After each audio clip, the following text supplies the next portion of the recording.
Samadhi is an ancient Sanskrit word for which there's no modern equivalent. There's a fundamental challenge with making a film about Samadhi. Samadhi points to something that can't be conveyed on the level of mind.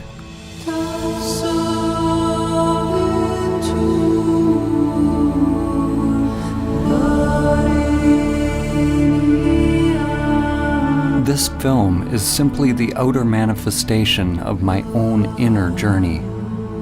The intention is not to teach you about Samadhi or provide information for your mind, but to inspire you to directly discover your true nature.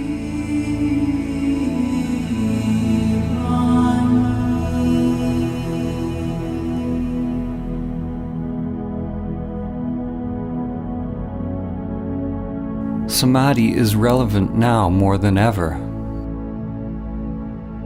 We are at a time in history where we have not only forgotten Samadhi, but we've forgotten what we forgot.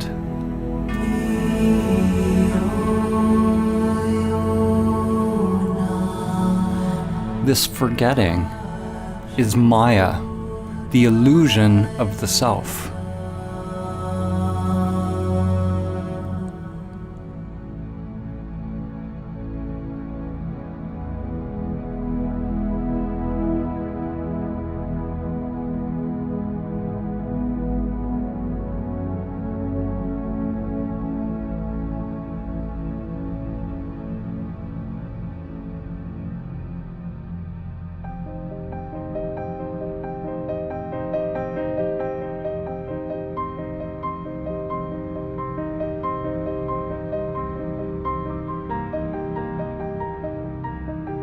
As humans, most of us live immersed in our daily lives, with little thought of who we are, why we are here, or where we're going.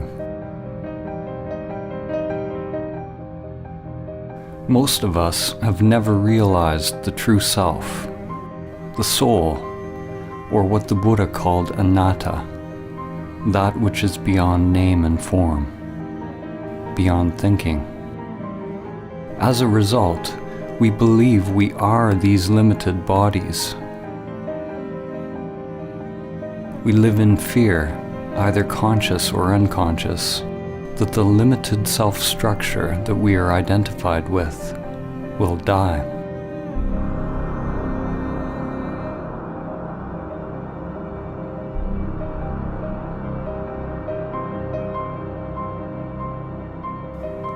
In today's world, the vast majority of people who are engaged in religious or spiritual practices, such as yoga, prayer, meditation, chanting, or any kind of ritual, are practicing techniques which are conditioned, which means they are just part of the ego construct. The seeking and the activity isn't the problem. Thinking you have found the answer in some external form is the problem. Spirituality, in its most common form, is no different than the pathological thinking that is going on everywhere. It is a further agitation of the mind, more human doing as opposed to human being. The ego construct wants more money, more power, more love, more of everything. Those on the so-called spiritual path desire to be more spiritual, more awake, more equanimous, more peaceful, more enlightened. The danger for you watching this film is that your mind will want to acquire Samadhi. Even more dangerous is that your mind might think it has acquired Samadhi. Whenever there's a desire to attain something, you can be sure it's the ego construct at work. Samadhi is not about attaining or adding something more to yourself.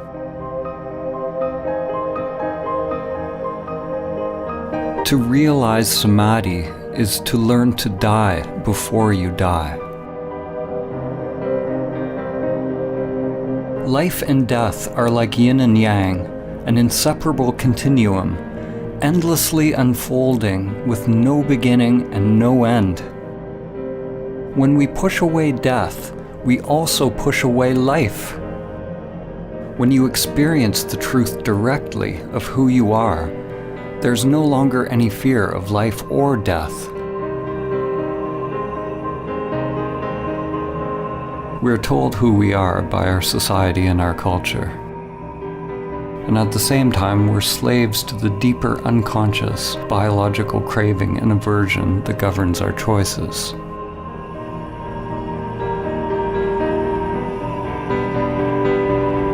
The ego construct is nothing more than the impulse to repeat. It's simply the path that energy once took, and the tendency for the energy to take that path again, whether it is positive or negative for the organism.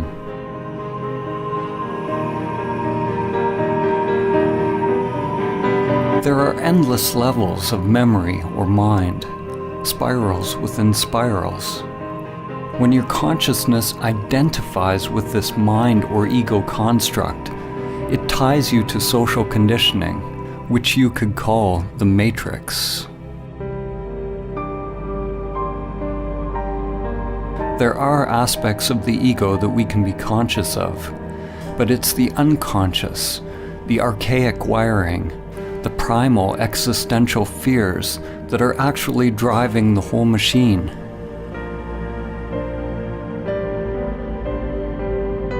Endless patterns of grasping towards pleasure and avoidance of pain are sublimated into pathological behaviors.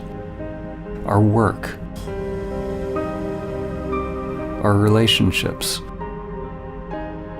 our beliefs, our very thoughts, and our whole way of living. Like cattle, most humans live and die in passive subjugation, feeding their lives to the matrix.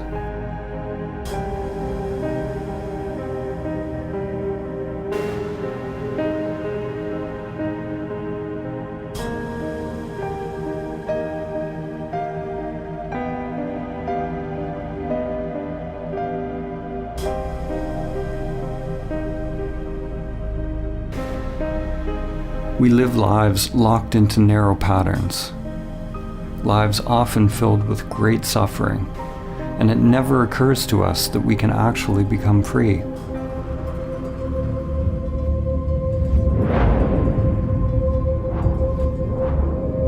It is possible to let go of the life that has been inherited from the past, to live the one that is waiting to come forth through the inner world.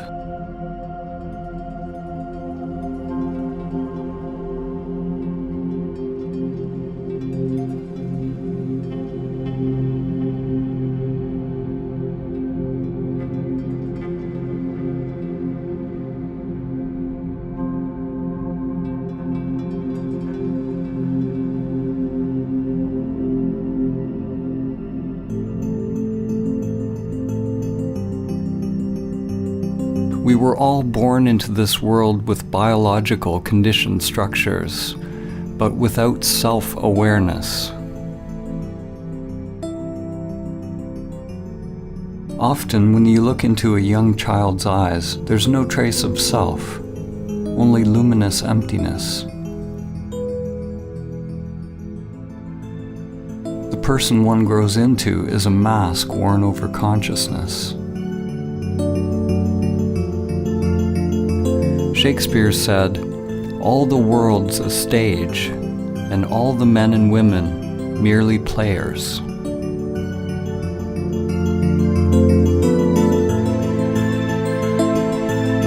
In an awakened individual, consciousness shines through the personality, through the mask. When you are awake, you don't become identified with your character. You don't believe that you are the masks that you are wearing. But nor do you give up playing a role.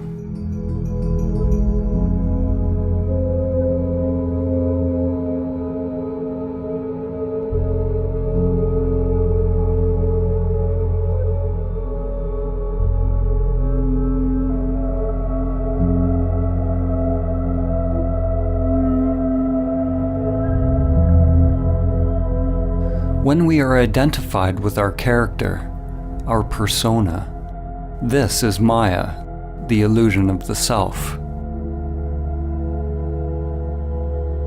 Samadhi is awakening from the dream of your character in the play of life.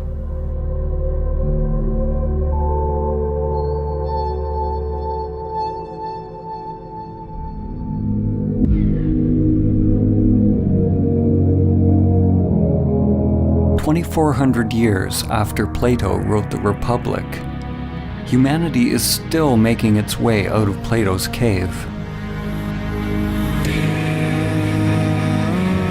In fact, we may be more transfixed by illusions than ever.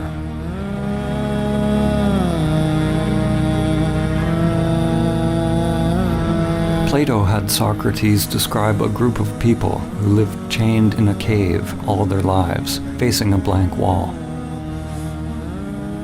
All they could see were shadows projected on the wall by the things passing in front of a fire which was behind them. This puppet show became their world. According to Socrates, the shadows were as close as the prisoners would ever get to seeing reality. Even after being told about the outside world, they continued to believe that the shadows were all that is. Even if they suspected there was something more, they were unwilling to leave what was familiar.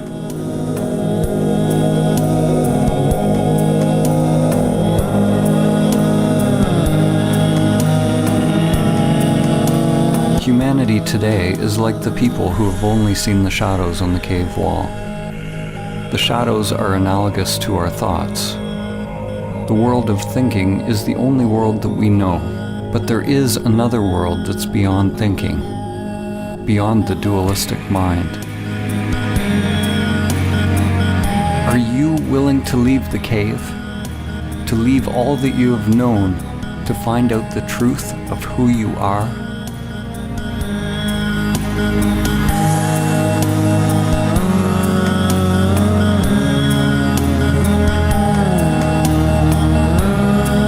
In order to experience samadhi, it's necessary to turn attention away from the shadows, away from the thoughts, towards the light. When a person is only used to darkness, then they must gradually become accustomed to the light.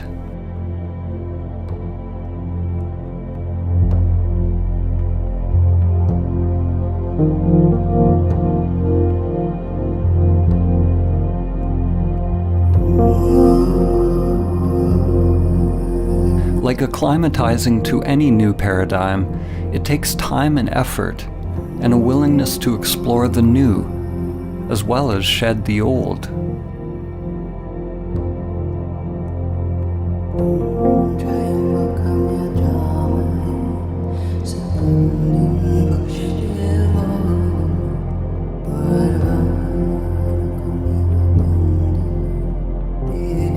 The mind can be likened to a trap for consciousness, a labyrinth or a prison.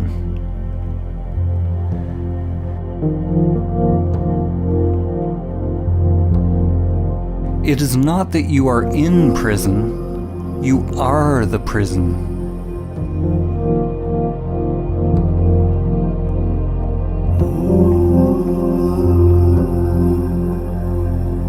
The prison is an illusion. If you are identified with an illusory self, then you are asleep. Once you are aware of the prison, if you fight to get out of the illusion, then you're treating the illusion as if it's real, and you still remain asleep. Except now the dream becomes a nightmare. You'll be chasing and running from shadows forever.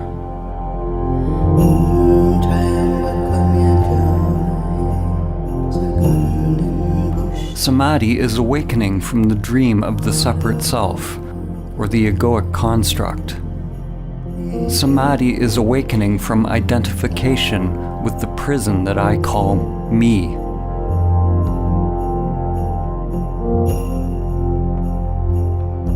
You can never actually be free Because wherever you go, your prison is there.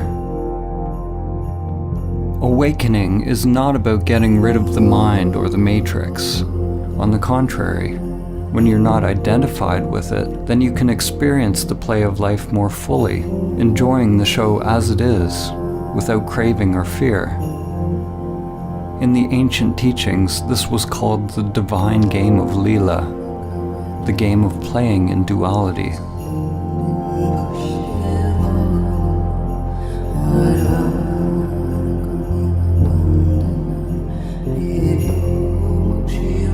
Human consciousness is a continuum. On one extreme, humans are identified with the material self. On the other extreme is samadhi, the cessation of self. Every step we take on the continuum towards samadhi brings less suffering. Less suffering does not mean life is free from pain. Samadhi is beyond the duality of pain and pleasure. What it means is that there is less mind, less self creating resistance to whatever unfolds. And that resistance is what creates suffering.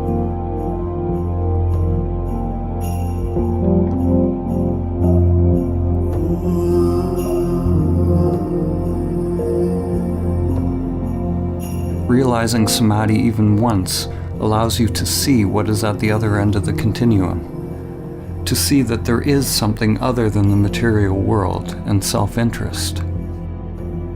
When there is an actual cessation of the self-structure in samadhi, there is no egoic thought, no self, no duality, yet there is still the I am, anatta, or no self. In that emptiness is the dawn of prajna, or wisdom. The understanding that the immanent self is far beyond the play of duality, beyond the entire continuum. The immanent self is timeless, unchanging, always now. Enlightenment is the merging of the primordial spiral, the ever-changing manifested world, or lotus, in which time unfolds, with your timeless being. Your inner wiring grows like an ever-unfolding flower as you disidentify with the self, becoming a living bridge between the world of time and the timeless.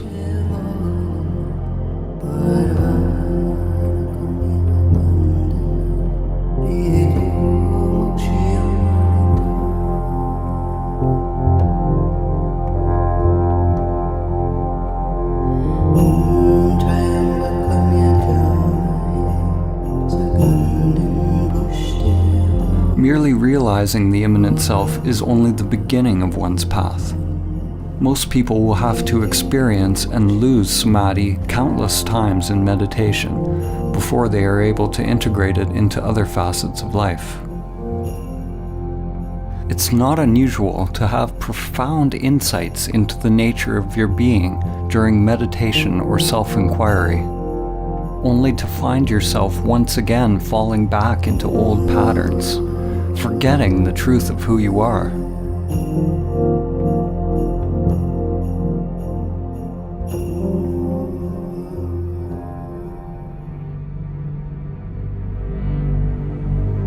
To realize that stillness or emptiness in every facet of life, every facet of oneself, is to become emptiness, dancing as all things.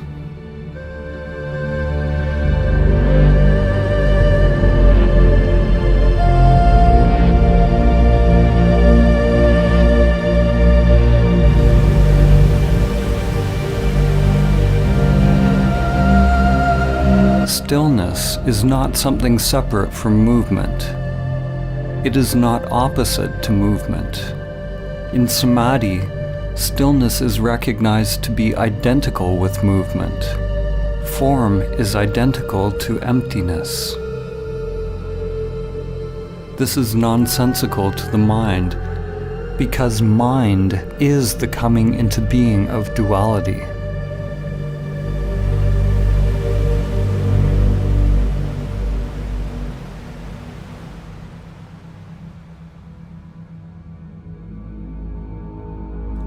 René Descartes, the father of Western philosophy, is famous for the saying, "I think, therefore I am." No other phrase more clearly encapsulates the fall of civilization and the full-scale identification with the shadows on the cave wall. Descartes' error, like the error of almost all humans, was the equating of fundamental being with thinking.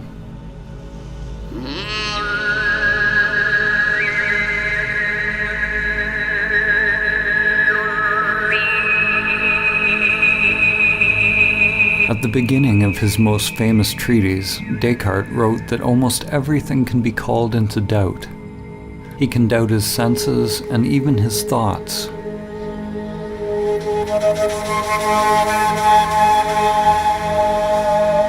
Likewise, in the Kalama Sutra, the Buddha said that in order to ascertain the truth, one must doubt all traditions, scriptures, teachings, and all the content of one's mind and senses.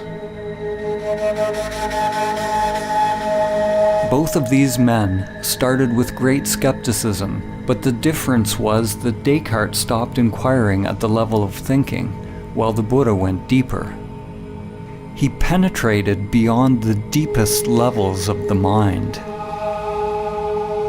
Maybe, if Descartes had gone beyond his thinking mind, he would have realized his true nature, and Western consciousness would be very different today. Instead, Descartes described the possibility of an evil demon that could be keeping us under a veil of illusion. Descartes did not recognize this evil demon for what it was.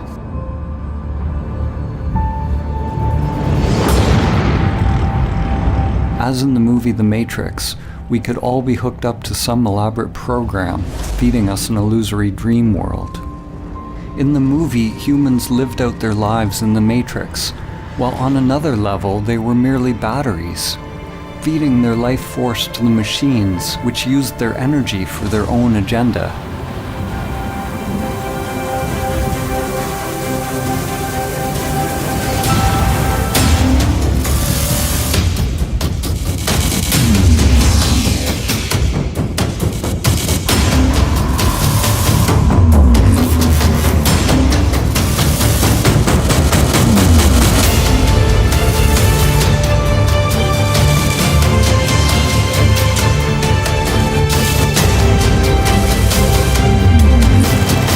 People always want to blame something outside themselves for the state of the world or for their own unhappiness, whether it's a person, a particular group or country, religion, or some kind of controlling Illuminati, like Descartes' evil demon or the sentient machines in the Matrix. Ironically, the demon Descartes envisioned was the very thing that he defined himself by. When you realize samadhi, it becomes clear that there is a controller. There is a machine, an evil demon leeching your life day after day. The machine is you.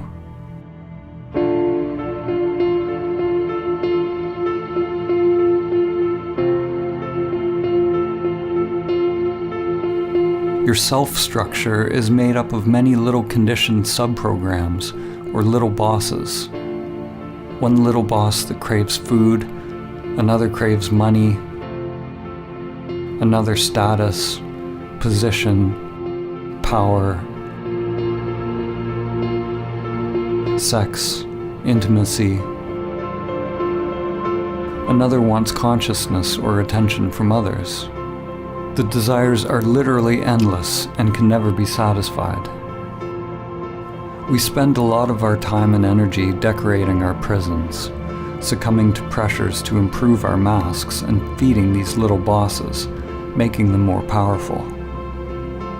Like drug addicts, the more we try to satisfy the little bosses, the more we end up craving.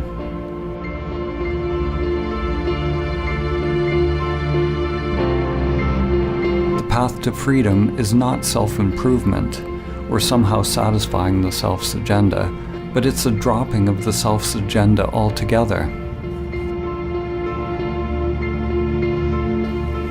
Some people fear that awakening their true nature will mean that they lose their individuality and enjoyment of life.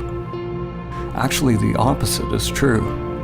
The unique individuation of the soul can only be expressed when the conditioned self is overcome.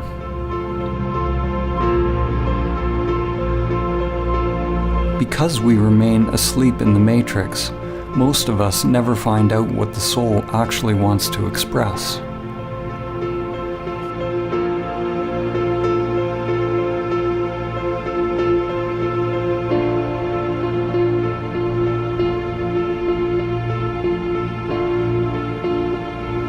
The path to samadhi involves meditation, which is both observing the conditioned self, that which changes, and realizing your true nature, that which does not change.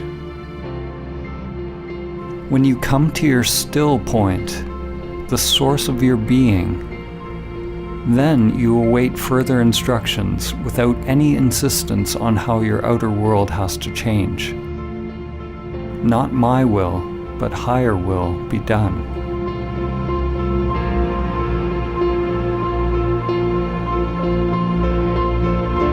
If the mind only tries to change the outer world to conform with some idea of what you think the path should be, it's like trying to change the image in a mirror by manipulating the reflection. To make the image in a mirror smile, you obviously can't manipulate the reflection. You have to realize the you that is the authentic source of the reflection. Once you realize the authentic self, it doesn't mean that anything on the outside necessarily needs to change. What changes is the conscious, intelligent inner energy, or prana, which is freed from conditioned patterns and becomes available to be directed by the soul. You can only become aware of the soul's purpose when you are able to watch the conditioned self and its endless pursuits, and let them go.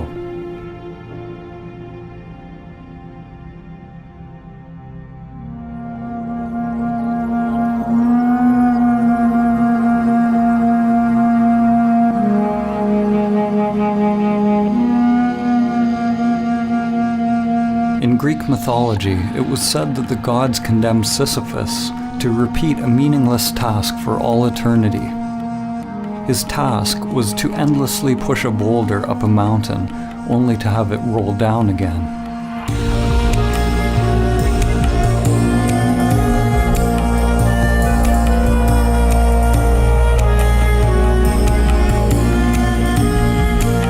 The French existentialist and Nobel Prize-winning author, Albert Camus, saw the situation of Sisyphus as a metaphor for humanity. He asked the question, how can we find meaning in this absurd existence?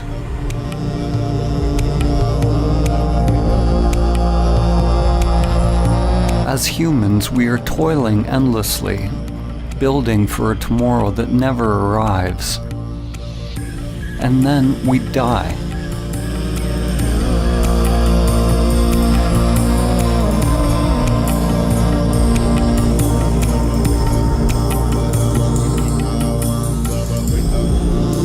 If we truly realize this truth, then we will either go mad if we are identified with our egoic personas, or we will awaken and become free.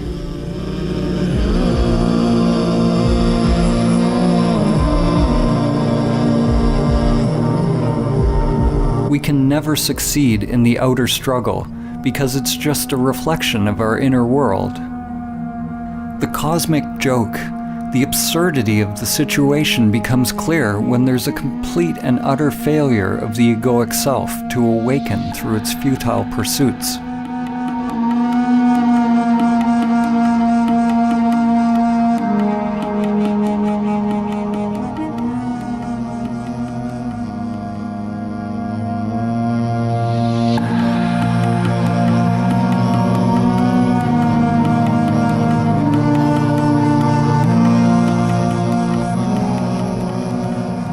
In Zen, there is a saying, before enlightenment, chop wood, carry water.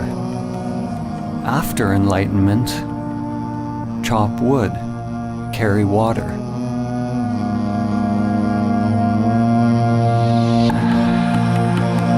Before enlightenment, one must roll the ball up the hill.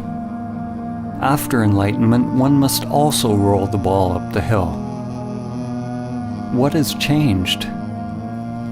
The inner resistance to what is. The struggle has been dropped, or rather, the one who struggles has been realized to be illusory. The individual will, or individual mind, and divine will, or higher mind, are aligned.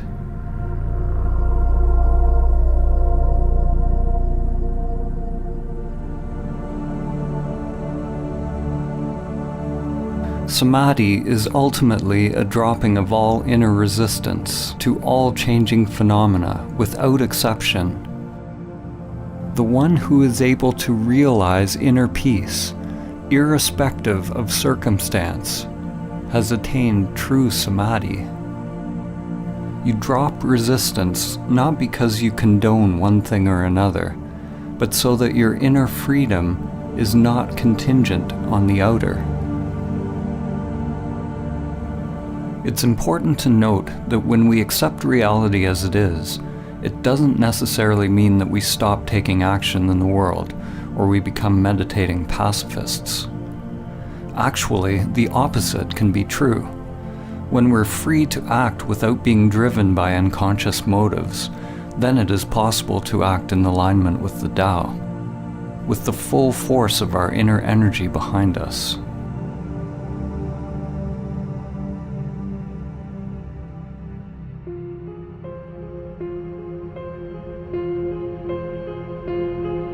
Many will argue that in order to change the world and bring about peace, we need to fight harder against our perceived enemies. Fighting for peace is like shouting for silence. It just creates more of what you don't want. These days there's a war against everything. A war against terror, a war against disease, a war against hunger. Every war is actually a war against ourselves.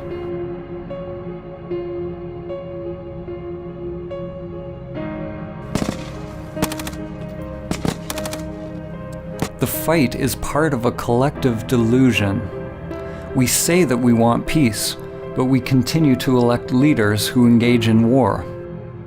We lie to ourselves, saying that we are for human rights, but continue to buy products made in sweatshops.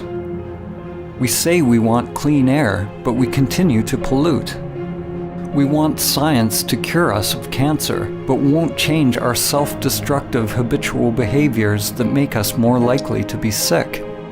We delude ourselves that we are promoting a better life. We don't want to see our hidden parts that are condoning suffering and death. The belief that we can win a war against cancer, hunger, terror, or any enemy that was created by our own thinking and behavior actually lets us continue to delude ourselves that we don't have to change the way we operate on this planet. The inner world is where the revolution must first take place. Only when we can directly feel the spiral of life within will the outer world come into alignment with the Tao. Until then, Anything we do will add to the chaos already created by the mind. War and peace arise together in an endless dance. They are one continuum. One half cannot exist without the other. Just as light cannot exist without dark, and up cannot exist without down. The world seems to want light without darkness, fullness without emptiness, happiness without sadness.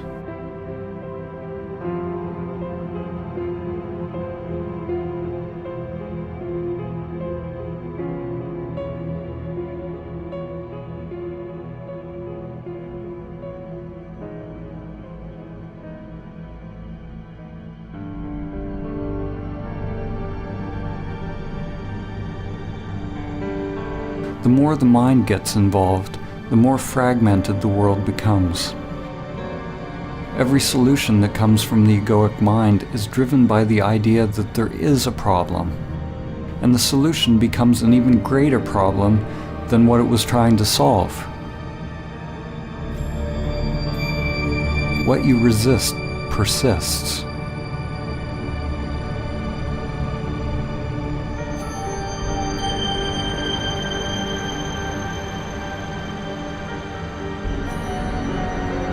Human ingenuity creates new antibiotics, only to find nature getting more cunning as bacteria get stronger.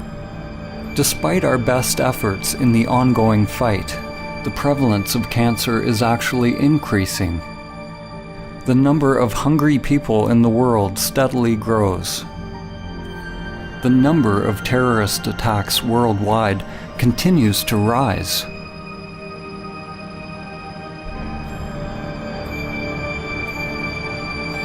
What's wrong with our approach? Like the sorcerer's apprentice from Goethe's poem, we have taken hold of a great power, but we do not have the wisdom to wield it.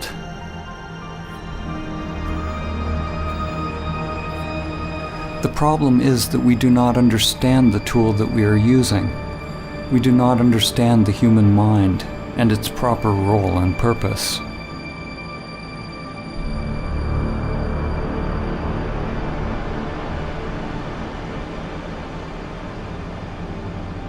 The crisis is born of the limited, conditioned way in which we think, the way we feel and experience life.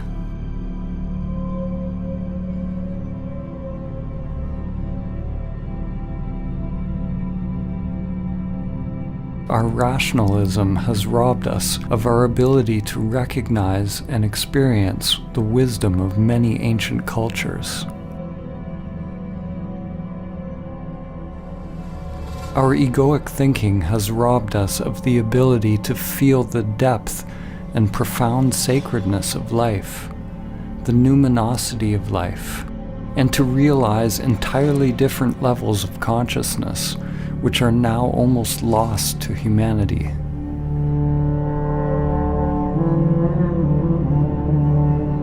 In the ancient Egyptian tradition, netters were archetypal forms whose characteristics could be embodied by those who purified their physical and spiritual bodies in such a way that they were fit to house higher consciousnesses. The original netter, or the divine principle of this wisdom, was known as Thoth, or Tehuti, often depicted as a scribe with the head of a bird, or ibis, and represented the origin of all knowledge and wisdom. Thoth could be described as the cosmic principle of thinking, or thought. Thoth gave us language, concepts, writing, mathematics, and all the arts and manifestations of the mind. Only those who had gone through special training were allowed to access Thoth's sacred knowledge. The Book of Thoth is not a physical book, but is the wisdom of the Akashic or etheric realm. Legend tells that Thoth's knowledge was deeply hidden in a secret place within every human being, and was protected by a golden serpent.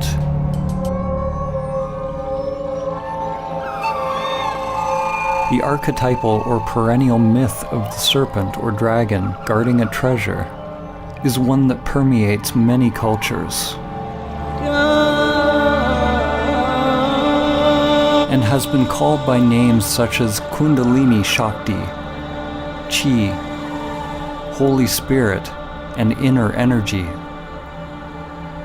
The golden serpent is the egoic construct, which is bound in the inner energies, and until it's mastered and overcome, the soul will never be able to attain the true wisdom. It was said that the Book of Thoth brought nothing but suffering to any individual who read it, even though they would find the secrets of the gods themselves and all that is hidden within the stars.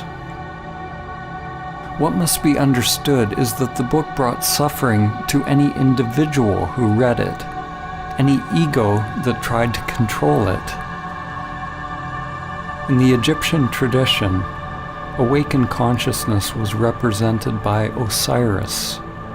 Without this awakened consciousness, any knowledge or understanding attained by the limited self would be dangerous, disconnected from higher wisdom. The Eye of Horus had to be open. The esoteric meaning that we find here is similar to the more familiar story of the fall in the Garden of Eden. The Book of Thoth parallels the tree of knowledge of good and evil, whose fruit Adam and Eve were tempted to eat.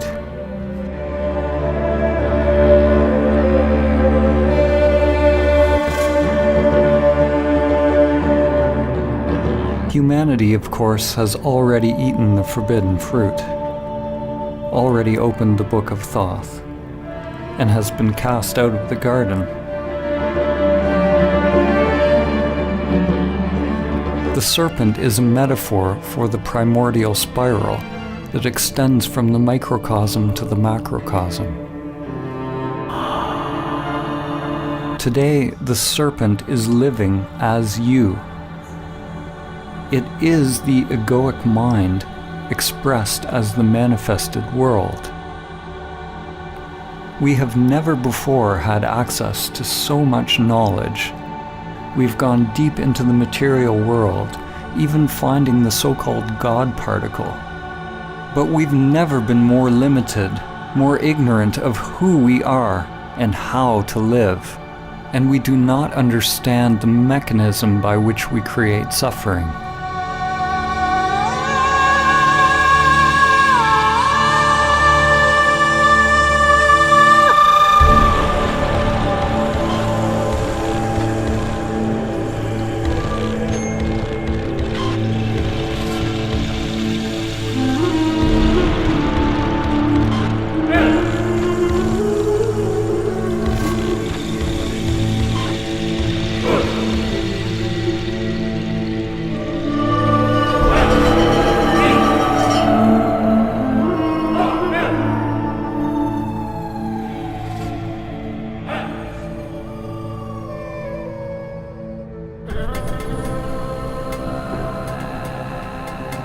Our thinking has created the world as it is now.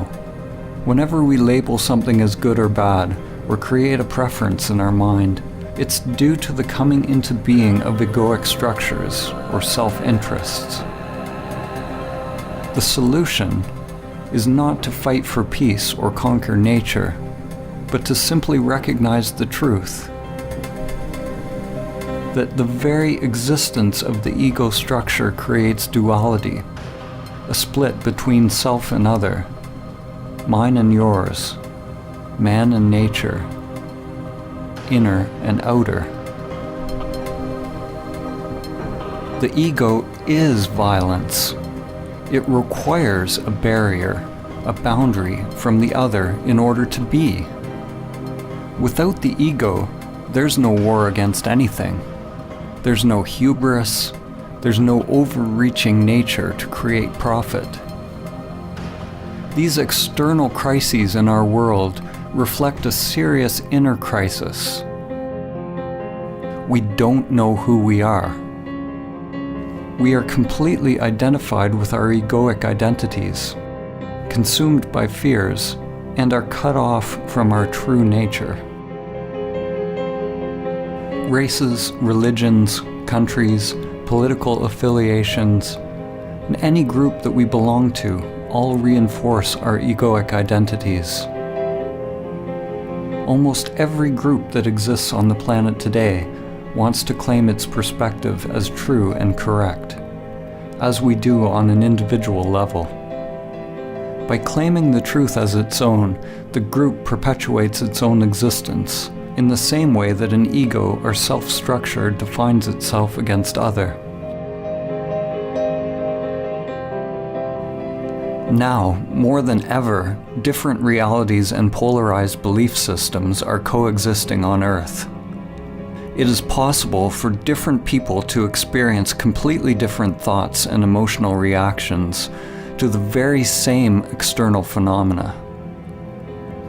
In the same way, samsara and nirvana, or heaven and hell, are two different dimensions occupying the very same world. An event that may appear apocalyptic to one person could be seen as a blessing to another. So what is becoming obvious is that your external circumstances don't have to affect your inner world in any particular way. To realize samadhi is to become a self-propelled wheel, to become autonomous, a universe unto oneself. Your experience of life is not contingent on changing phenomena. An analogy can be made with Metatron's cube. Metatron is mentioned in various ancient Christian, Islamic, and Jewish texts, and is archetypally related to the Egyptian Neter Thoth, as well as Hermes Trismegistus of Greece. Metatron is intimately connected with the Tetragrammaton. The Tetragrammaton is the fundamental geometric pattern, the template or primordial emanation of physical reality, which has been called the Word of God or the Logos. Here we see a two-dimensional representation of the figure, but if you look a certain way, you see a 3D cube. When you see the cube, nothing has changed in the figure, but your mind has added a new dimension to your seeing. Dimensionality, or one's perspective, is simply a matter of becoming habituated to a new way of perceiving the world. Upon realizing samadhi, we become free of perspective, or free to create new perspectives, because there's no self invested in or attached to a particular viewpoint.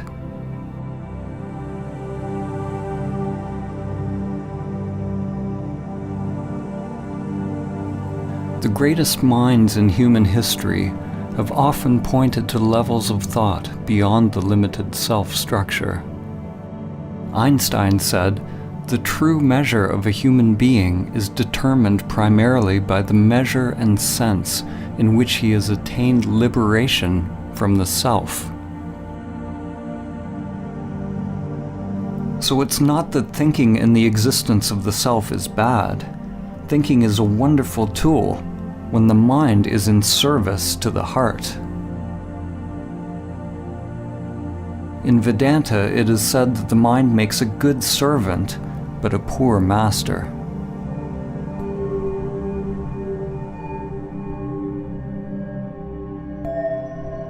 The ego perpetually filters reality through language and labels, and is constantly judging, preferring one thing over another. When the mind and senses are your master, they will create endless suffering, endless craving and aversion, locking us into the matrix of thinking. If you want to realize samadhi, do not judge your thoughts as good or bad, but find out who you are prior to thought, prior to the senses. When all labels are dropped, then it is possible to see things as they are.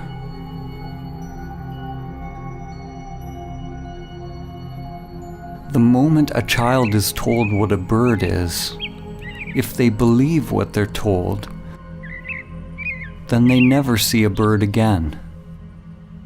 They only see their thoughts.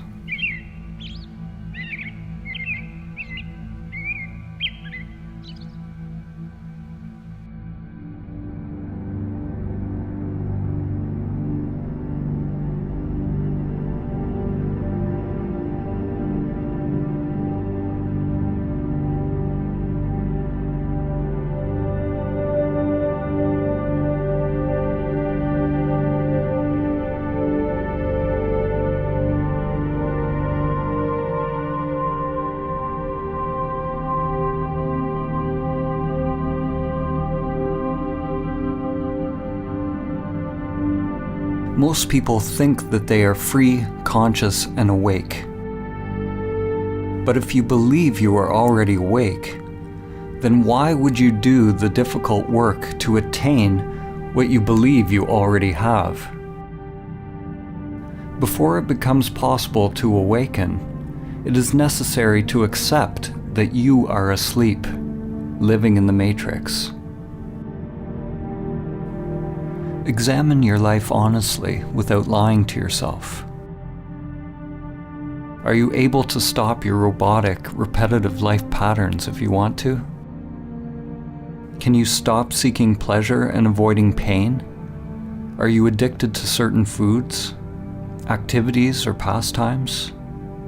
Are you constantly judging, blaming, criticizing yourself and others? Does your mind incessantly seek out stimulus, or are you completely fulfilled just being in silence? Do you react to how people think about you? Are you seeking approval and positive reinforcement? Do you somehow sabotage situations in your life? Most people will experience their lives the same way today as they will tomorrow, and a year from now, and 10 years from now. When you begin to observe your robot-like nature, you become more awake. You begin to recognize the depth of the problem. You are completely and utterly asleep, lost in a dream. Like the inhabitants of Plato's cave, most who hear this truth will not be willing or capable of changing their lives because they are attached to their familiar patterns.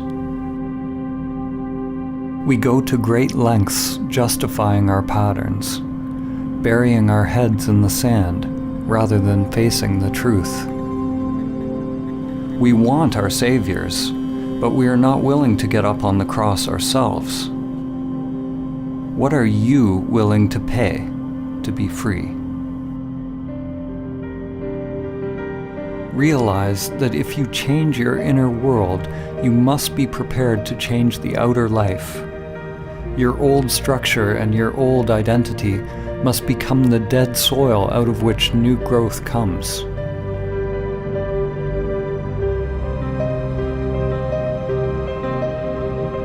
The first step to awakening is to realize that we are identified with the matrix of the human mind, or the mask. Something within us must hear this truth and be roused from its slumber. There's a part of you, something timeless, that has always known the truth.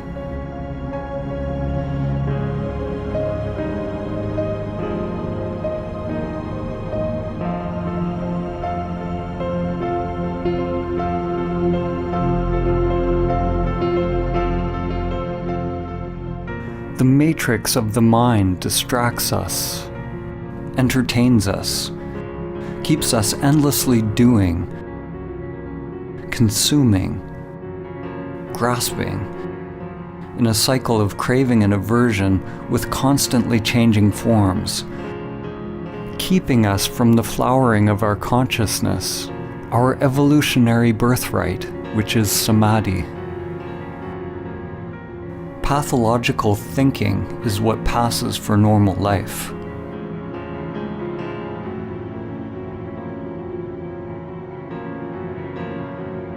Your divine essence has become enslaved, identified with the limited self-structure. The great wisdom, the truth of who you are, is buried deep within your being.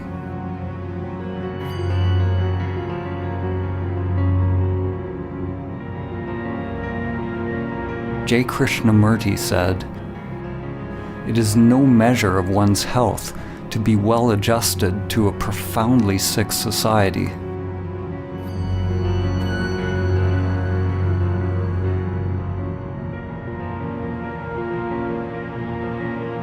Identification with the egoic mind is the sickness, and samadhi is the cure.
The world's greatest spiritual teachers from ancient to modern times have shared the view that the deepest truth of our being is not the property of one particular religion or spiritual tradition, but can be found within the heart of each person.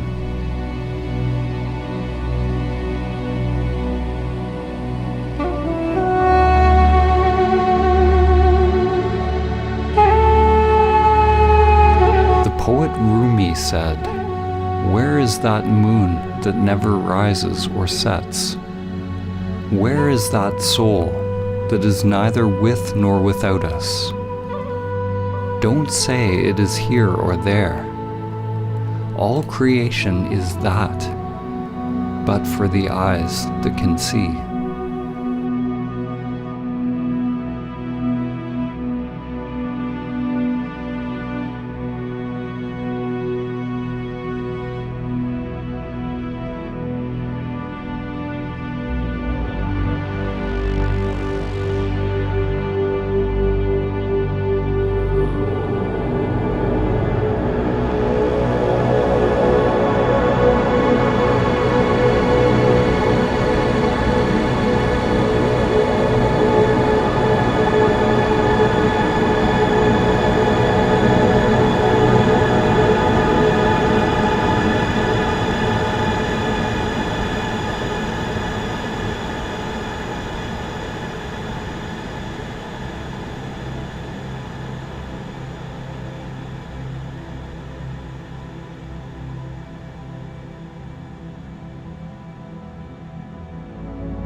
In the story of the Tower of Babel, humanity fragmented into countless languages, beliefs, cultures, and interests. Babel means literally the gate of God. The gate is our thinking mind, our conditioned structures. For those who come to realize their true nature, their essence beyond name and form. They are initiated into the great mystery of what lies beyond the gate.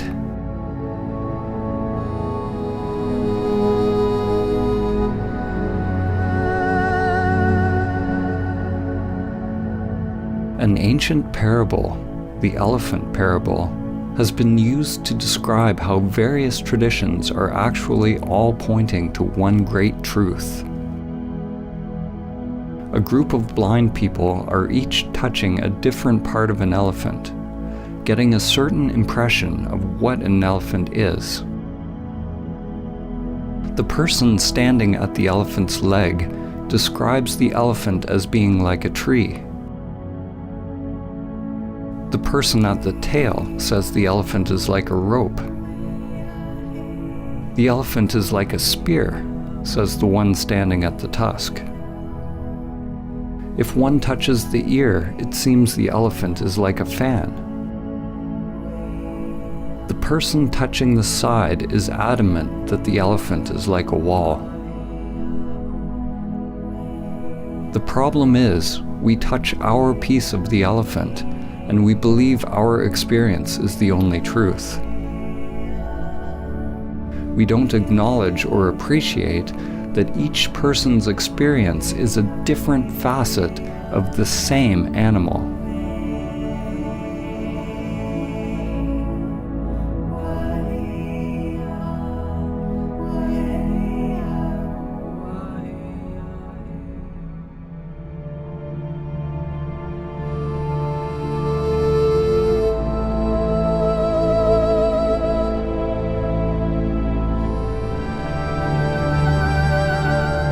The perennial philosophy is an understanding that all spiritual and religious traditions share a single universal truth, a mystical or transcendent reality upon which foundation all spiritual knowledge and doctrine has grown.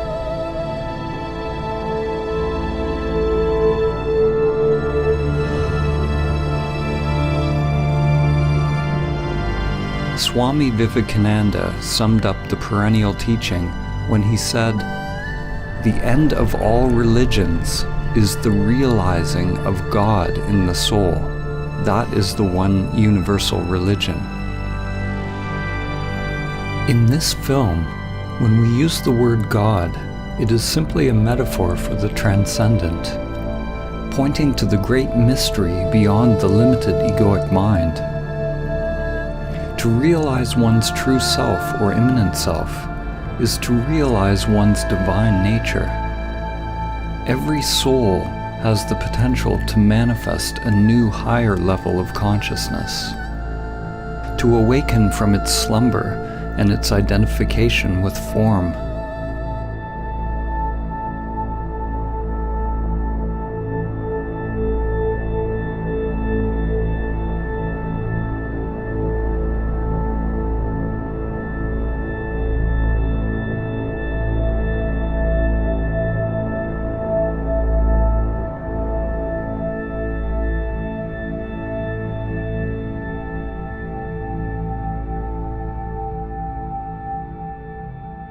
The writer and visionary Aldous Huxley, known for his book Brave New World, also wrote a book which he entitled The Perennial Philosophy, in which he writes about the one teaching that comes back over and over in history, taking the form of the culture in which it is realized.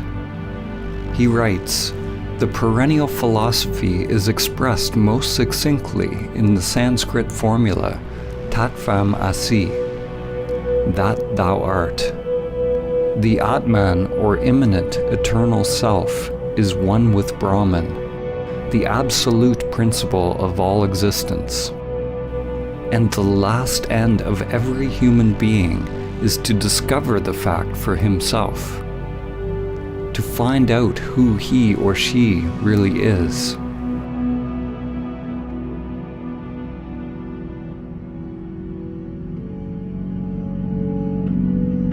Each tradition is like a facet of a jewel, reflecting a unique perspective of the same truth, while at the same time echoing and illuminating each other. Whatever the language and conceptual framework used, all religions that reflect the perennial teaching have some notion that there is a union with something greater, something beyond us.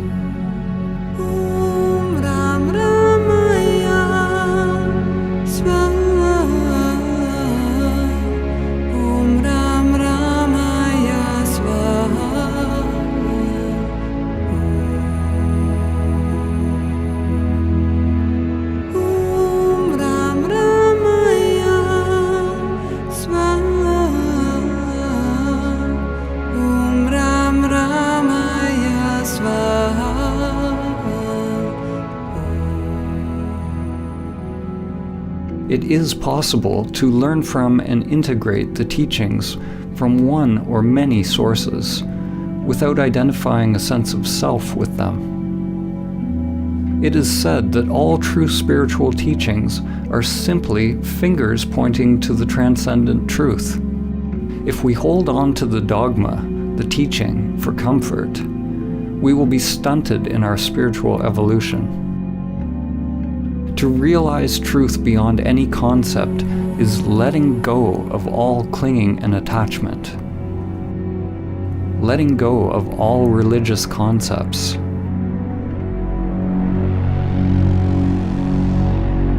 From the ego's perspective, the finger pointing you to samadhi is pointing straight toward the abyss. St. John of the Cross said, "If one wishes to be sure of the road they tread, one must close their eyes and walk in the dark."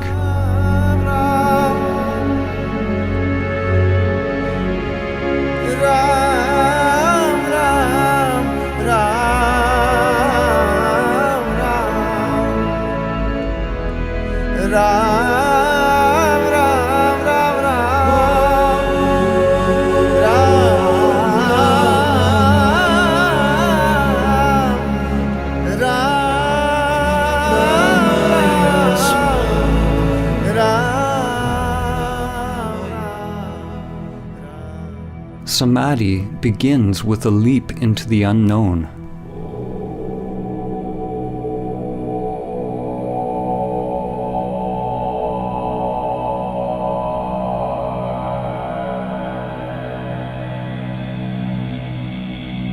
In the ancient traditions, in order to realize samadhi, it was said that one must ultimately turn consciousness away from all known objects, from all external phenomena, conditioned thoughts and sensations, toward consciousness itself, toward the inner source, the heart or essence of one's being.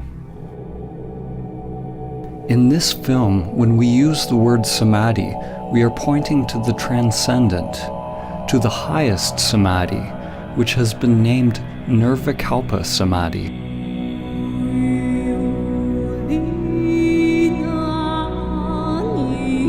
In Nirvikalpa Samadhi, there's a cessation of self-activity, of all seeking and doing. We can only speak about what falls away as we approach it, and what reappears when we return from it. There is neither perception nor non-perception, neither thing nor no thing, neither consciousness nor unconsciousness. It is absolute, unfathomable, and inscrutable to the mind. When the self returns to activity, there's a not knowing, a kind of rebirth, and everything becomes new again. We are left with the perfume of the divine, which lingers longer as one evolves on the path.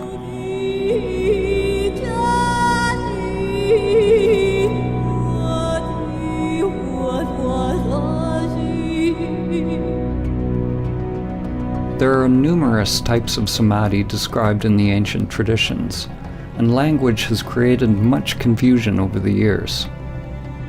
We are choosing to use the word samadhi to point to the transcendent union, but we could have used a word from another tradition just as easily. Samadhi is an ancient Sanskrit term, common to the Vedic, Yogic, and Samkhya traditions of India, and has permeated many other spiritual traditions. Samadhi is the 8th limb of Patanjali's 8 limbs of yoga, and the 8th part of the Buddha's Noble Eightfold Path. The Buddha used the word nirvana, the cessation of vana, or the cessation of self-activity. Patanjali described yoga or samadhi as chitta vritti nirodha, the Sanskrit meaning cessation of the whirlpool or spiral of mind. It is a disentangling of consciousness from the entire matrix or creatrix of mind.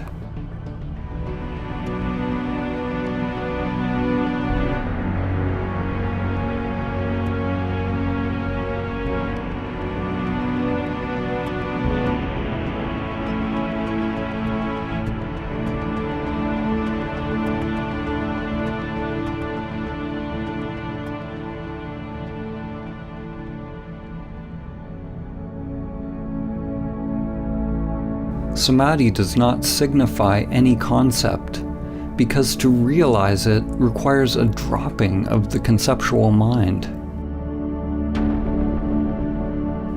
Different religions have used various words to describe the divine union. In fact, the word religion itself means something similar. In Latin, religare means to rebind or reconnect. It's a similar meaning to the word yoga, which means to yoke, to unite the worldly with the transcendent. In Islam, it is reflected in the ancient Arabic meaning of the word Islam itself, which means submission or supplication to God. It signifies a total humbling or surrender of the self-structure. Christian mystics such as Saint Francis of Assisi, Saint Teresa of Avila, and Saint John of the Cross describe a divine union with God, the kingdom of God within. In the Gospel of Thomas, Christ said, "The kingdom is not here or there. Rather, the kingdom of the Father is spread out upon the earth, and men do not see it." The works of the Greek philosophers, Plato, Plotinus, Parmenides, and Heraclitus, when seen through the lens of the perennial teaching, point towards the same wisdom. Plotinus teaches that the greatest human endeavor is to guide the human soul towards the supreme state of perfection and union with the One.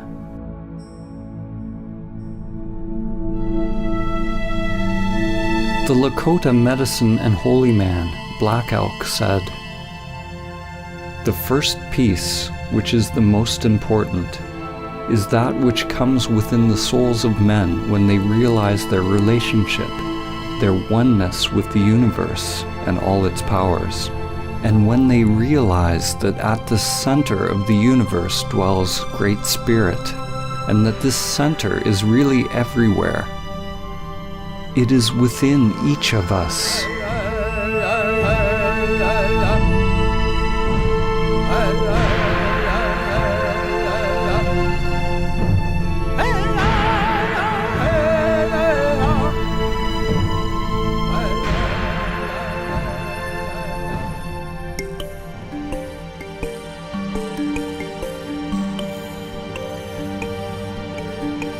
On the path to awakening, unless we are in samadhi, there are always two polarities, two doorways one can enter. Two dimensions, one towards pure consciousness, the other towards the phenomenal world, the upward current toward the absolute, and the downward current toward Maya and all that is manifested, both seen and unseen. The relationship between relative and absolute could be summed up in the following quote by Sri Nisargadatta Maharaj. "Wisdom is knowing I am nothing. Love is knowing I am everything. And between the two, my life moves." What is born of this union is a new divine consciousness. Something is born out of the marriage or union of these polarities, or the collapse of dualistic identification. Yet what is born is not a thing, and it was never born. Consciousness flowers, creating something new, creating what you could call a perennial trinity. God the Father, the transcendent, unknowable and changeless, is united with the divine feminine, which is everything that changes. This union brings about an alchemical transformation, a kind of death and rebirth. In the Vedic teachings, the divine union is represented by two fundamental forces, Shiva and Shakti. The names and faces of the various gods change throughout history, but their fundamental attributes remain. What is born out of this union is a new divine consciousness, a new way of being in the world. Two polarities inseparably one, a universal energy that is without center, free of limitation. It is pure love. There is nothing to be gained or lost, because it is utterly empty, but absolutely full.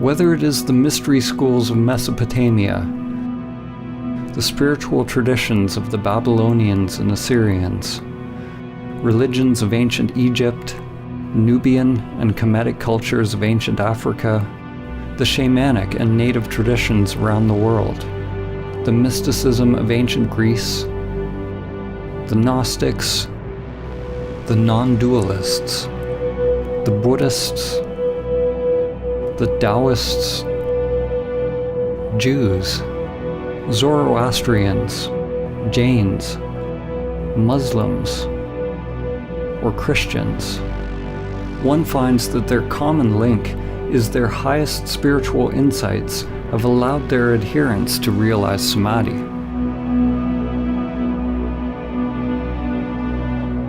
The actual word samadhi means something like to realize the sameness or oneness in all things. It means union. It is uniting all aspects of yourself. But do not mistake intellectual understanding for the actual realization of samadhi. It is your stillness, your emptiness, that unites all levels of the spiral of life.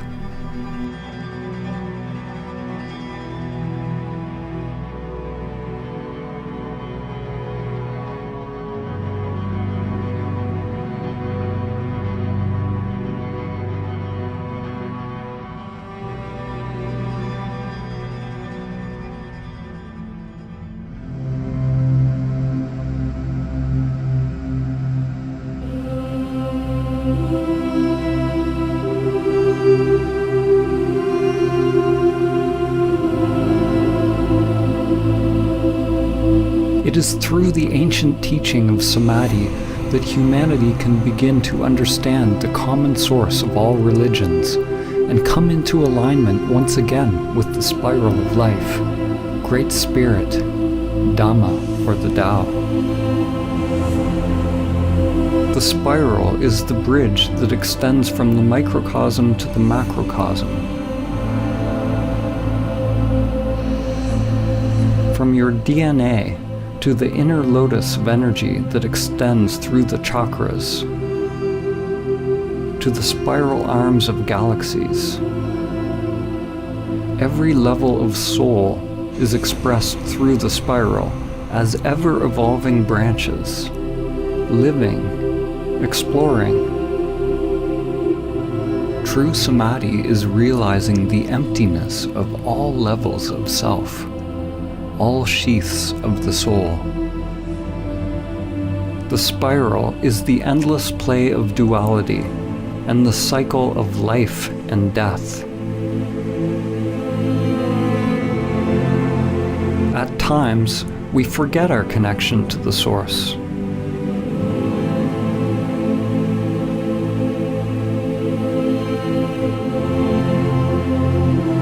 The lens we look through is very small, and we identify with being a limited creature creeping upon the earth, only to once again complete the journey back to the source,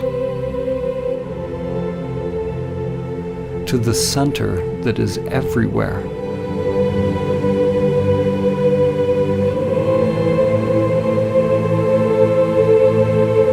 Chuan Tzu said, "When there is no more separation between this and that, it is called the still point of the Tao."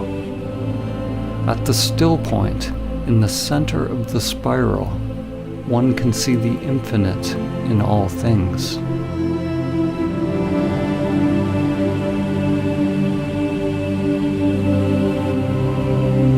The ancient mantra Om Mani Padme Hum has a poetic meaning. One awakens or realizes the jewel within the lotus. Your true nature awakens within the soul, within the world, as the world.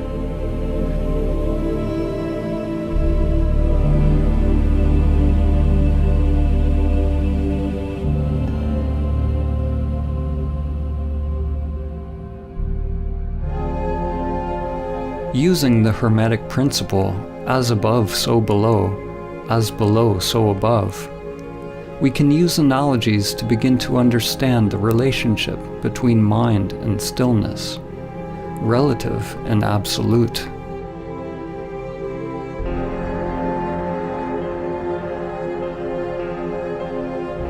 A way to begin to grasp the non-conceptual nature of samadhi is to use the analogy of the black hole. A black hole is traditionally described as a region of space with a massive gravitational field so powerful that no light or matter can escape. New theories postulate that all objects, from the tiniest microscopic particles to macrocosmic formations like galaxies, have a black hole or mysterious singularity at their center. In this analogy, we're going to use this new definition of a black hole as the center that is everywhere.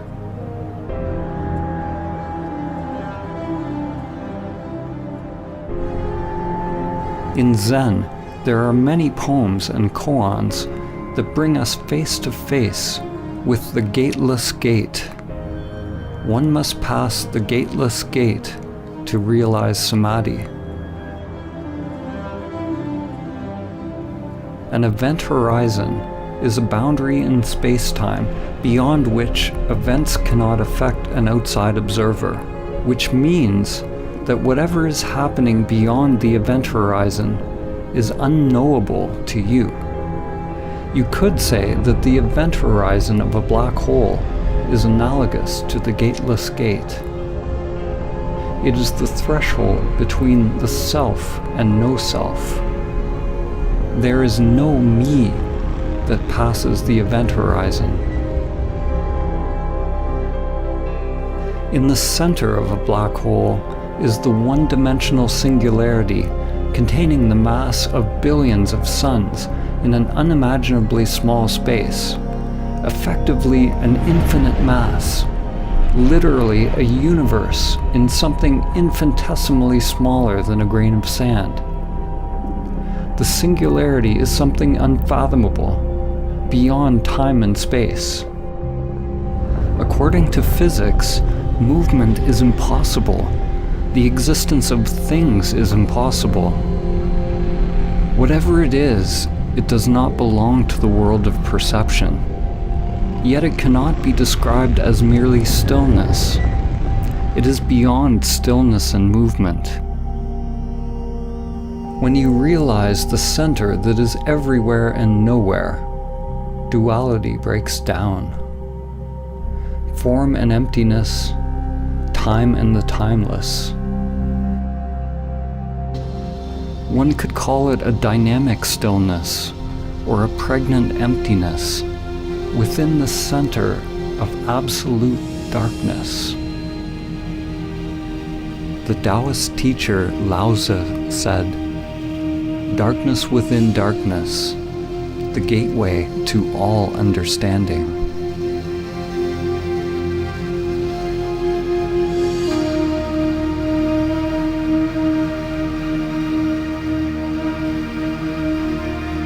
The writer and comparative mythologist Joseph Campbell describes a recurring symbol, part of the perennial philosophy which he calls the axis mundi, the central point or the highest mountain, the pole around which all revolves, the point where stillness and movement are together.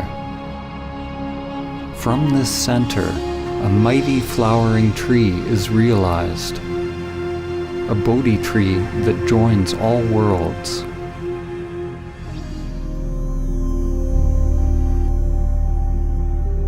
Just as a sun gets sucked into a black hole, when you approach the great reality, your life starts to revolve around it, and you begin to disappear.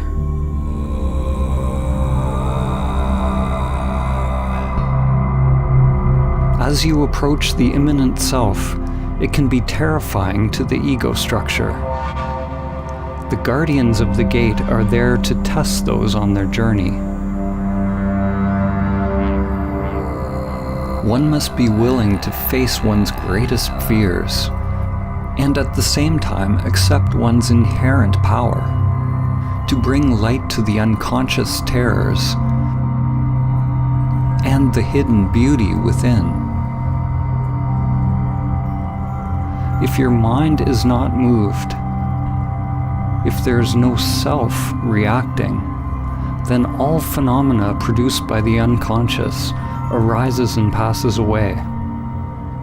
This is the point in the spiritual journey where faith is most needed. What do we mean by faith? Faith is not the same as belief. Belief is accepting something on the level of mind to bring comfort and assurance. Belief is the mind's way of labeling or controlling experience. Faith is actually the opposite. Faith is staying in the place of complete not knowing, accepting whatever arises from the unconscious. Faith is surrendering to the pull of the singularity, to the dissolving or dismantling of the self in order to pass the gateless gate.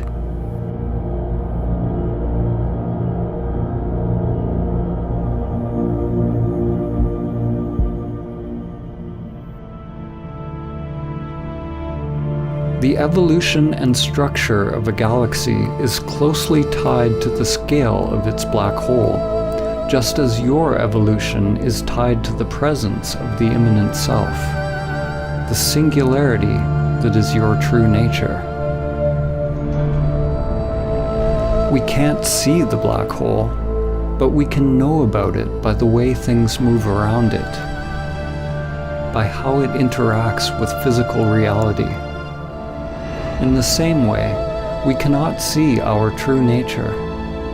The immanent self is not a thing, but we can observe enlightened action. As the Zen master Suzuki said, there are, strictly speaking, no enlightened people. There is only enlightened activity. We can't see it, just as the eye cannot see itself. We can't see it because it is that by which seeing is possible. Like the black hole, samadhi is not nothingness, and neither is it a thing. It is the collapse of the duality of thing and no thing. There is no gate to enter the great reality, but there are infinite paths. The paths, the dharmas, are like an endless spiral with no beginning and no end. No one can pass the gateless gate. No one's mind has ever figured out how, and none ever will.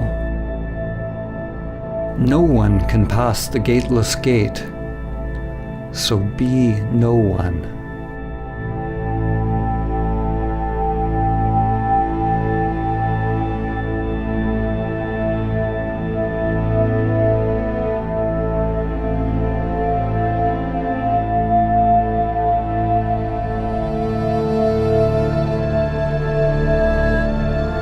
Samadhi is the pathless path, the golden key.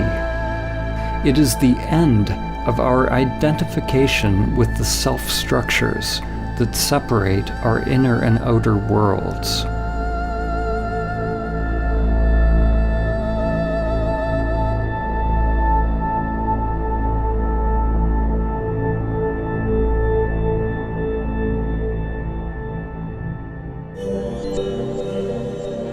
There are many developmental models which describe the layers or levels of the self-structure. We will use an example which is very ancient. In the Upanishads, the sheaths which cover the Atman or soul are called koshas. Each kosha is like a mirror, a layer of the self-structure, a veil or level of Maya which distracts us from realizing our true nature if we are identified with it.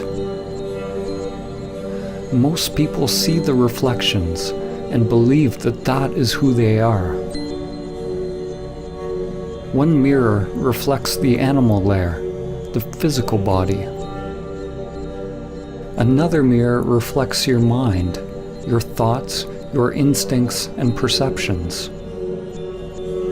Another your inner energy or prana, which you can observe when you turn inward. Another mirror reflects on the level of the imaginal, which is the higher mind or wisdom layer. And there are layers of transcendental or non-dual bliss that are experienced as one approaches samadhi. There are potentially countless mirrors or aspects of self that one can differentiate, and they are constantly changing. Most people have yet to discover the pranic, higher mind, and non-dual bliss layers. They don't even know they exist. These layers are informing your life, but you do not see them. The hidden mirrors actually inform our lives more than the ones that are visible.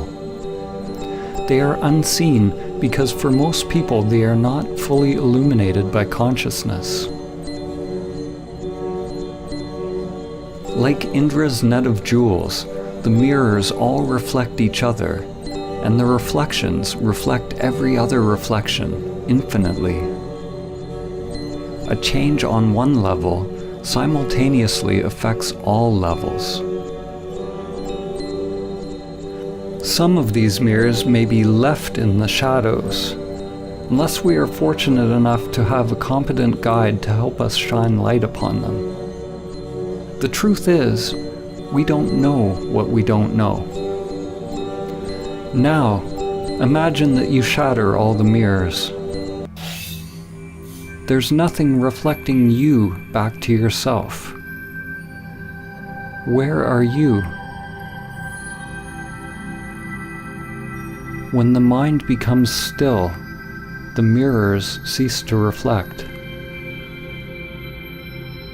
There is no more subject and object.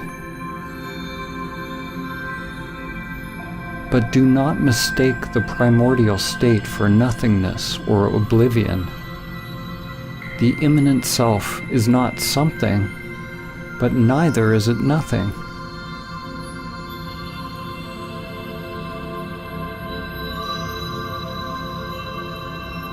This source is not a thing. It is emptiness or stillness itself. It is an emptiness that is the source of all things. Form is realized as exactly emptiness. Emptiness is realized as exactly form. This source is the great womb of creation, pregnant with all possibilities.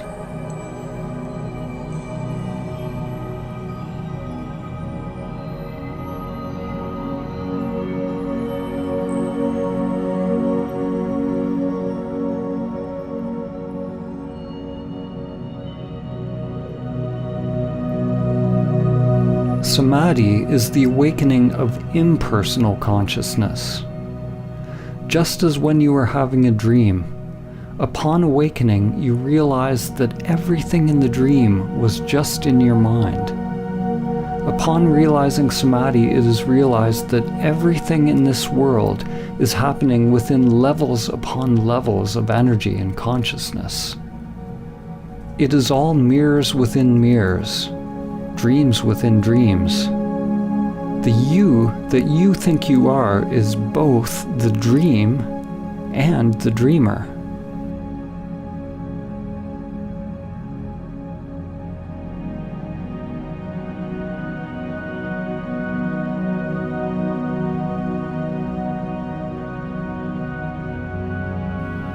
Whatever we say in this film, let it go.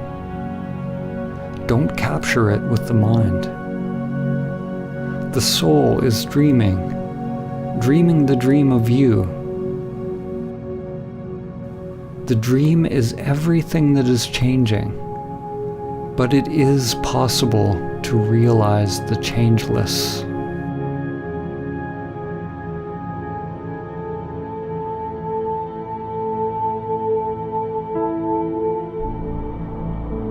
This realization cannot be understood with the limited individual mind.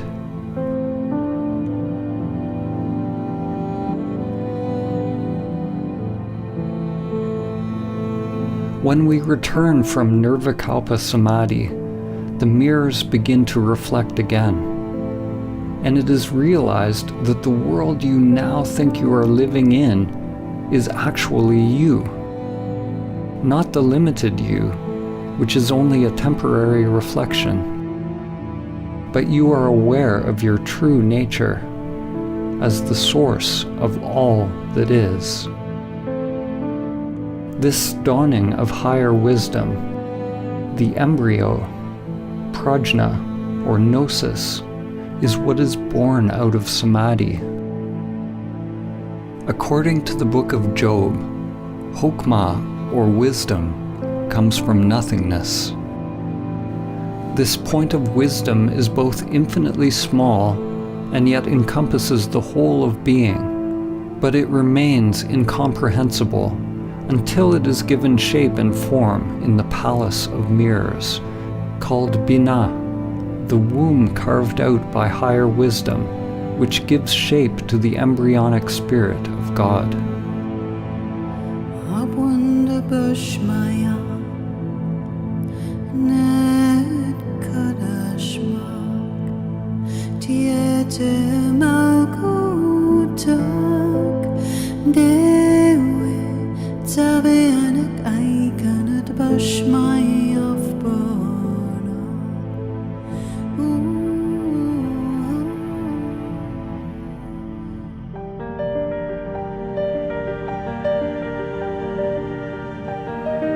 The existence of the mirrors, or the mind's existence, is not a problem. On the contrary, the error or aberration of human perception is that we identify ourselves with it. This illusion that we are the limited self is Maya. The yogic teachings say that to realize samadhi, one must observe the meditation object until it disappears. Until you disappear into it, or it into you. Although the language in the various traditions is dissimilar, at their root they all point towards a cessation of self-identification and self-centered activity. The Buddha always taught in negative terms. He taught to investigate directly into the working of the self-structure. He didn't say what samadhi was, except that it was the end of suffering. In Advaita Vedanta, there's a term, neti neti, which means not this, not that. People on the path to self-realization inquire into their true nature, or the nature of Brahman, by first discovering what they are not. Similarly, in Christianity, Saint Teresa of Avila described an approach to prayer based on the negative path, or via negativa, a prayer of quiet, surrender, and union, which is the only way to approach the Absolute. Through this gradual process of stripping away, one drops anything that is not permanent, anything that is changing. The mind, the ego construct, and all phenomena, including the hidden layers of self. The unconscious must become transparent in order to reflect the one source. If there is some deep knowing or some self operating in the unconscious, then our lives remain locked into a labyrinth of hidden patterns that comprise the undiscovered self.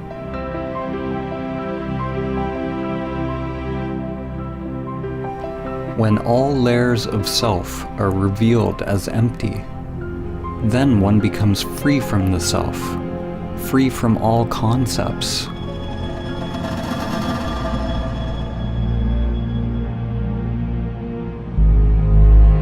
A turning point in your evolution is when you realize you don't know who you are. Who experiences the breath? Who experiences the taste? Who experiences the chant, the ritual, the dance, the mountain? Witness the witness. Observe the observer. At first, when you observe the observer, you will only see the false self. But if you are persistent, it will give way. Inquire directly into who or what experiences. Unblinkingly, piercingly, penetratingly, with the full force of your being.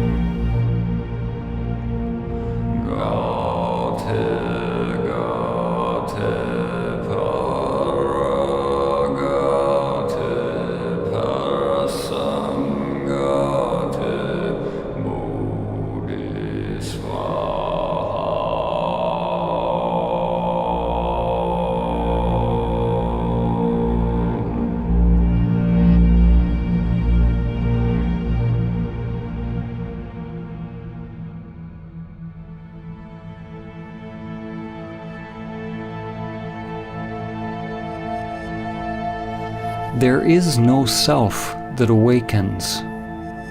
There is no you that awakens. What you are awakening from is the illusion of the separate self, from the dream of a limited you. To talk about it is meaningless. There must be an actual cessation of the self, to realize directly what it is. And once it is realized, there is nothing that can be said about it. As soon as you say something, you are back in the mind. I have already said too much.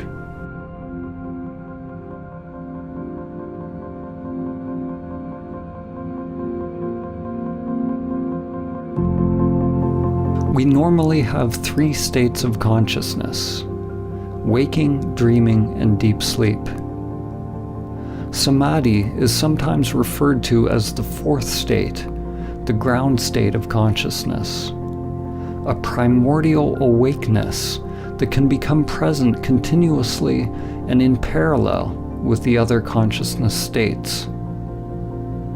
In Vedanta, this is called Turiya. Other terms for Turiya are Christ consciousness, Krishna consciousness, Buddha nature, or Sahaja Samadhi. In Sahaja Samadhi, the immanent self stays present along with the full use of all human functions. The stillness is unmoving at the center of the spiral of changing phenomena. Thoughts, feelings, sensations, and energy revolve around it at the circumference, but the degree of stillness, or I amness, remains during outer activity, exactly as in meditation. It is possible that the immanent self will remain present, even during deep sleep, that your awareness of I am does not come and go, even as states of consciousness change.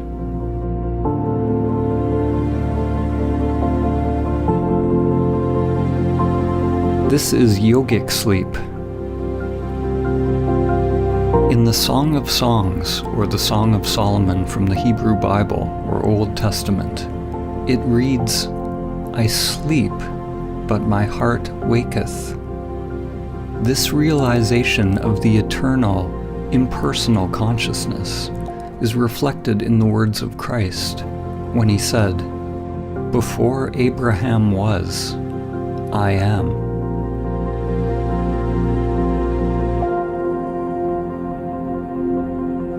One consciousness that shines through countless faces, countless forms.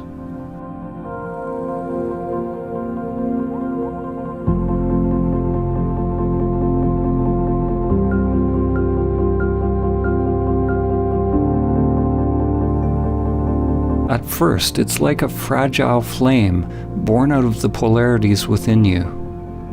Masculine, penetrating consciousness with a surrender or opening of feminine energy.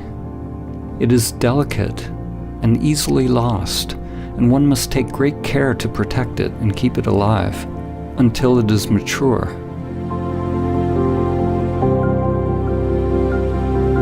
Samadhi is simultaneously a timeless state of consciousness and a stage in an unfolding development process, something organic and growing in time.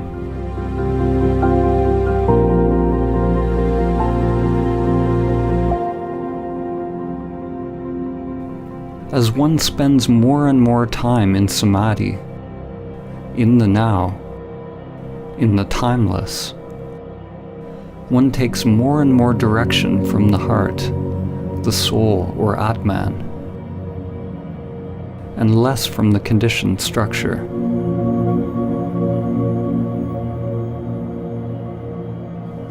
This is how one becomes free of the lower mind, free of pathological thinking. The inner wiring changes. Energy no longer flows unconsciously in the old conditioned structures, which is another way of saying one is no longer identified with the self-structure, with the outer world of form.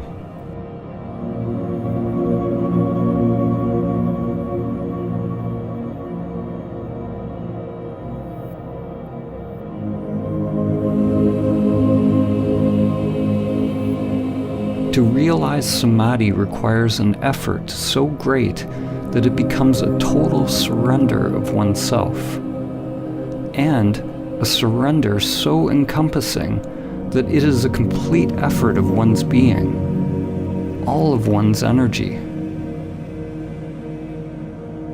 It is a balance of effort and surrender, yin and yang, a sort of effortless effort.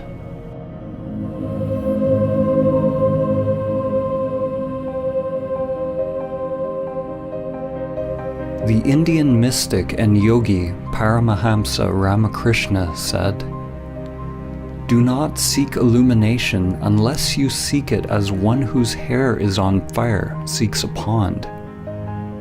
You seek it with your whole being." During one's ego-transcending practice, it takes great courage, vigilance, and perseverance to keep the embryo alive. To not fall back into the patterns of the world. It takes a willingness to go against the current, against the inexorable crush of the matrix and the grinding wheels of samsara. Every breath, every thought, every action must be for realizing the source. Samadhi is not realized by effort, nor is it effortless. Let go of effort and non-effort. It's a duality that only exists in the mind. The actual realization of samadhi is so simple, so undifferentiated, that it is always misconstrued through language, which is inherently dualistic. There is only one primordial consciousness that awakens as the world, but it has been obscured by many layers of mind. Like the sun hidden behind the clouds, as each layer of mind is dropped, one's essence is revealed. As each layer of mind is dropped, people call it a different samadhi. They give names to different experiences or different types of phenomena.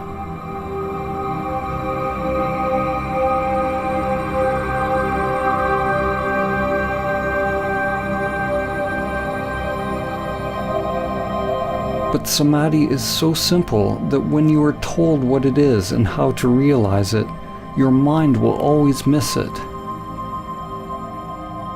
Actually, samadhi is not simple or difficult. It is only the mind that makes it so.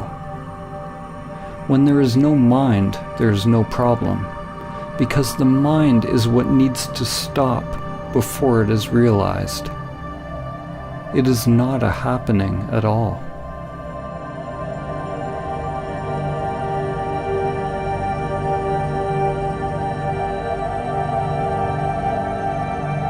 The most concise teaching of samadhi is perhaps found in this phrase: "Be still and know."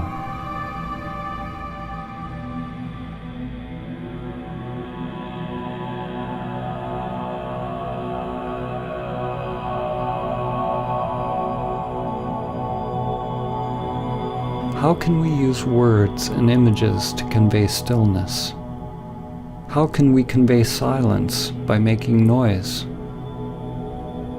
Rather than talking about samadhi as an intellectual concept, this film is a radical call to inaction, a call to meditation, inner silence, and inner prayer, a call to stop.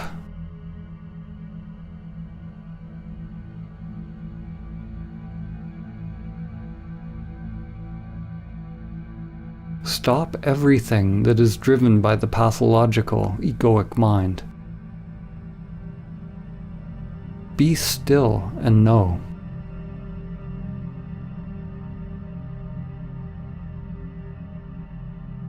No one can tell you what will emerge from the stillness. It is a call to act from the spiritual heart.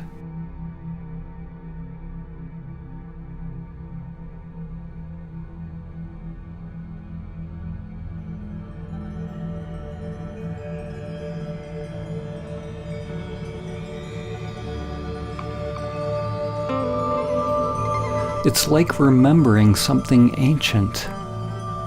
The soul wakes up and remembers itself. It has been a sleeping passenger, but now the emptiness awakens and realizes itself as all things.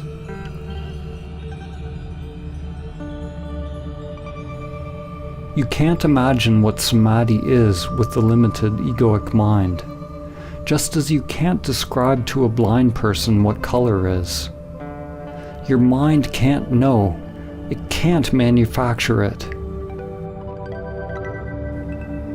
To realize samadhi is to see in a different way, not to see separate things, but to recognize the seer. Saint Francis of Assisi said, "What you are looking for is what is looking."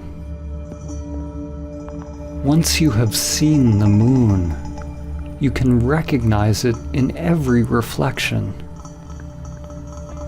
The true self has always been there. It is in everything, but you have not realized its presence. When you learn to recognize and abide as the true self, beyond the mind and senses, it is possible to experience awe at the most mundane. We become awe.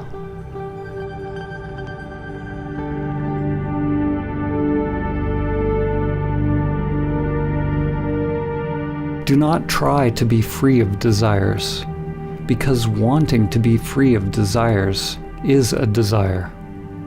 You can't try to be still, because your very effort is movement. Realize the stillness that is always already present. Be the stillness and know. When all preferences are dropped, the source will be revealed. But do not cling even to the source. The great reality, Tao, is not one, not two. Ramana Maharshi said, "The self is only one. If it is limited, it is the ego. If unlimited, it is infinite and the great reality."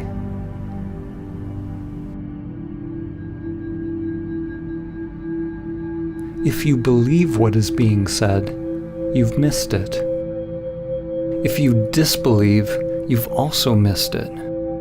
Belief and disbelief operate on the level of mind. They require a knowing.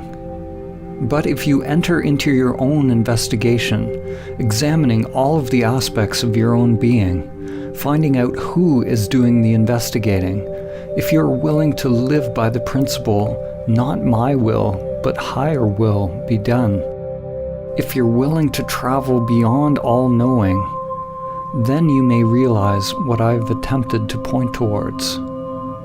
Only then will you taste for yourself the profound mystery and beauty of simply existing.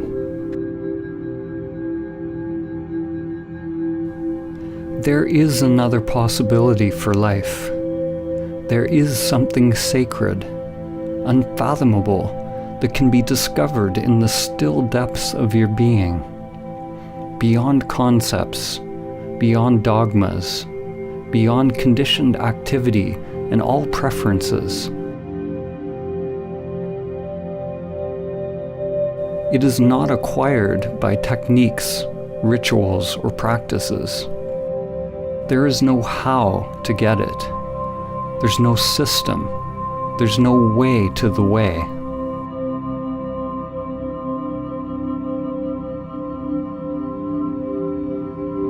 As they say in Zen, it is discovering your original face before you were born.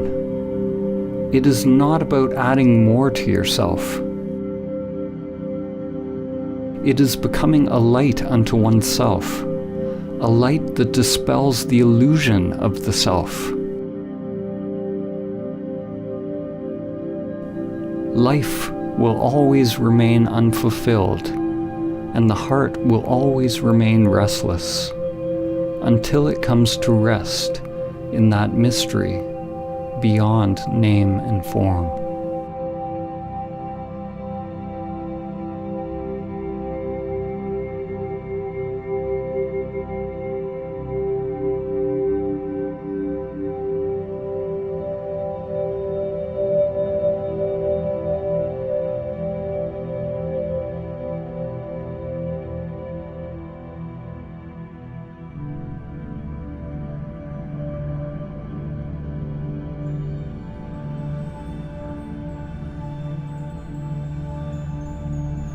Om Shri Lakshmi Swaha Swaha.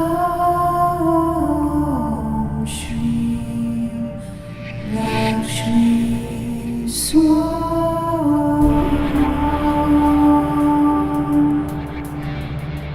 Om Shri Lakshmi Swaha Swaha. Om Shri Lakshmi Swaha.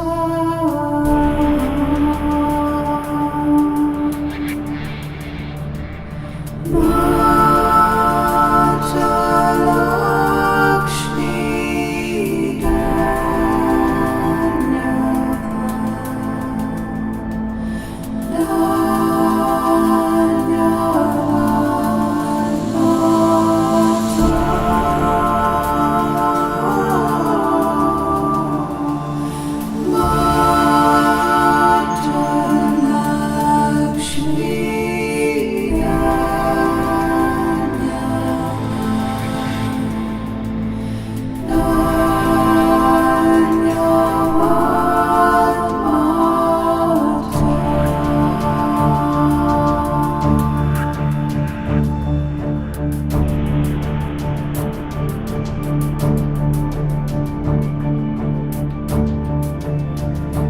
Om Shri Lakshmi Swaha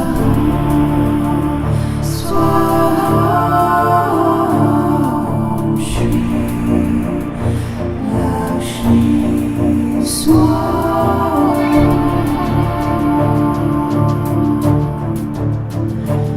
Om Shri Lakshmi Swaha Swaha.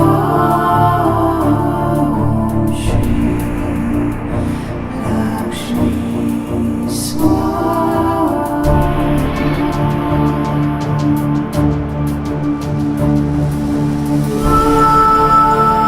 Mata Lakshmi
There's a saying in Zen, enlightenment is an accident, but practice makes us accident-prone.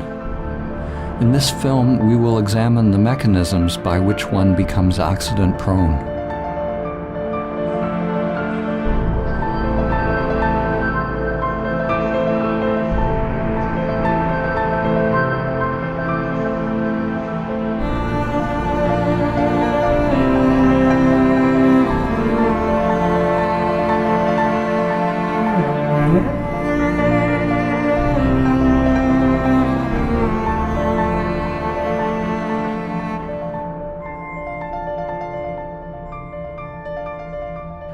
Samadhi is freedom from identification with the limited self, freedom from our conditioning, freedom from suffering. Sadhana, or spiritual practice that leads to Samadhi, has two fundamental aspects. The first aspect is purifying the self-structure through practices which shift the energy out of conditioned patterns and pathological thinking. When the energy is free, it facilitates greater interconnection, love, and expansion into higher levels of self or soul. What you think of as other becomes integrated into you. The self-structure becomes like a node in increasingly higher levels of mind.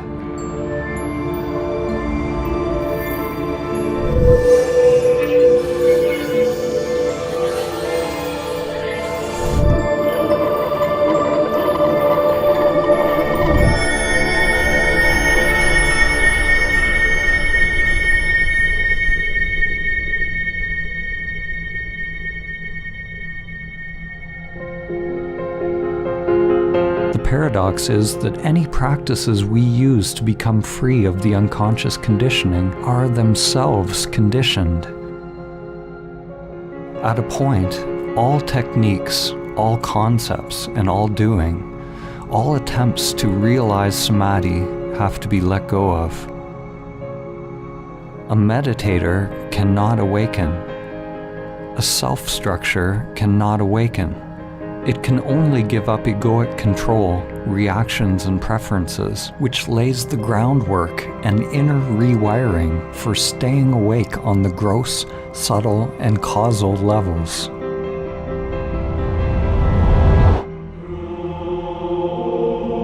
The second aspect of practice could be called formless self-inquiry, which is about becoming aware of awareness itself. Waking up to the realization that all levels of self or soul are ultimately empty. Like the wings of a bird, these two aspects of sadhana, mindfulness and mind emptiness, carry one towards Samadhi, the collapse of all duality.